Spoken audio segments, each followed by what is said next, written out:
Zaskia Gotik umumkan nama anak kedua. Paras cantik sang putri jadi sorotan.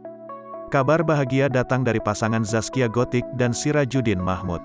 Zaskia Gotik belum lama ini melahirkan anak kedua yang berjenis kelamin perempuan pada Senin, tanggal 26 September tahun 2022. Diketahui, persalinan Zaskia dilakukan secara normal.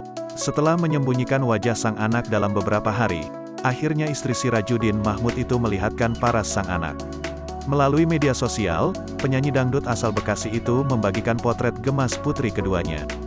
Anak kedua Zaskia tampil begitu cantik dan menggemaskan dengan pakaian serba putih.